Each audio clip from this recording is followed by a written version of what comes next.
What have you been taking today? I know you're on something. Okay, so you're on Suboxone? Okay, you know you can't drive on Suboxone. Call 6 Investigates uncovers shocking video showing people on drugs and driving on the road next to you.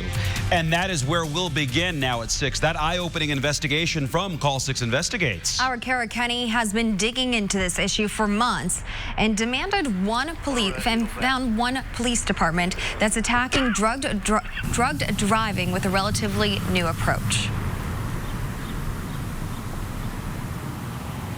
That's right, Amanda. Drug driving is on the rise here in central Indiana. We headed to Muncie, where one local police department is taking the problem head on. Body cameras are rolling as Muncie police respond to a report that someone hit a parked car in the Walmart parking lot. Officers locate the driver, Donna Franz.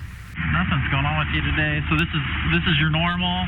So you normally act. So slow speech. I had surgery on my back. A drug recognition expert, or DRE, gives Franz a field sobriety test. A DRE is an officer that's had special training in how to detect when a driver is impaired, even if they pass a breathalyzer. Officers note Donna Franz's pupils are constricted and she has trouble touching her nose. And I had taken one hydrocodone. When did you take the hydrocodone? Oh, probably about 2 hours ago. That can impair your ability to drive, right? It can impair her ability to drive. Okay. I have enough probable cause to believe they've operated a vehicle while impaired. Muncie police take Franz to get a blood draw and then to jail. Franz is charged with operating a vehicle while intoxicated, endangering a person, and operating a vehicle with a controlled substance in her body. In another example, officers stop Lorinda Pollard after they see her car straddling both lanes of traffic. What have you been taking today? I know you're on something. Okay, so you're on Suboxone. When did you take that? Four hours ago. Okay, you know you can't drive on Suboxone. Officers take her to the hospital for a blood draw. A report later shows several drugs in her system, including methamphetamine. Sergeant Chris Kirby says Muncie police is seeing 1.5 times more drug driving than alcohol. In February, the Delaware County Traffic Safety Partnership had 13 OWI arrests, 10 of which were for drugs, not alcohol. And we get called a lot of times by other drivers that are like, hey, this person is nodding off at the wheel.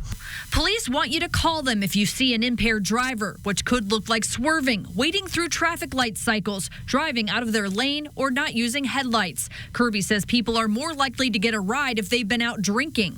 We're more likely to see drug drivers during the day than we are drunk. Why is that? Because people feel that they can drive impaired on medications. State records show the most popular drugs of choice, marijuana, opioids, and stimulants are on the rise, like meth and cocaine. They're using both illegal and prescribed drugs and driving on the roads next to you and your children. We've had parents drop children off at elementary schools and pass out still in the parking lot of the school. So what's the solution? Muncie says in part it's better detecting drivers on drugs and getting them off the road. Muncie police has 3 active drug recognition experts, including Sergeant Kirby, who is also a DRE instructor for the state. The Indiana Criminal Justice Institute is securing more federal funding to train more DREs. In 2016, the state had 146, and in 2018, more than 200.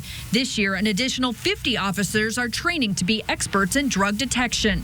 We measure pupil sizes, we do divided attention tests, we take vitals. Drug driving suspects can either submit to a blood draw or officers can get a warrant to get their blood. It's often sent to the Indiana State Department of Toxicology, but they have a huge backlog, so the results can take months. Last year, the agency received 8,200 requests for drug analysis, a 54% increase from 2012. Kirby says having drug recognition experts allows them to take drug drivers off the road while the state processes the blood.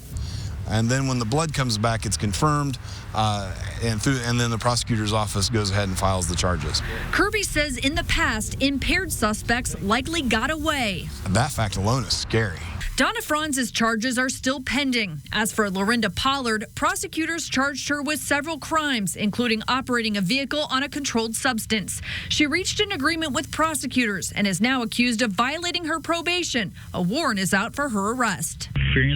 I'm going to jail for DUI. Some say the solution to the drug driving problem is tougher penalties, more services for drug addicts, and education starting at an early age about the dangers of using drugs and driving. We're not going to be able to arrest our way out of this.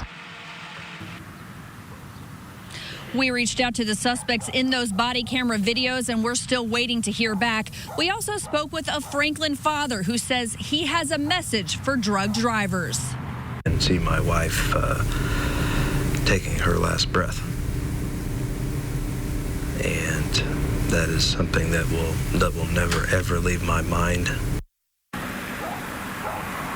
Tonight on the news at 11, Brian Mulry's story and the shocking punishment for the driver. We're live just north of downtown. I'm Call 6 Investigates, Kara Kenny.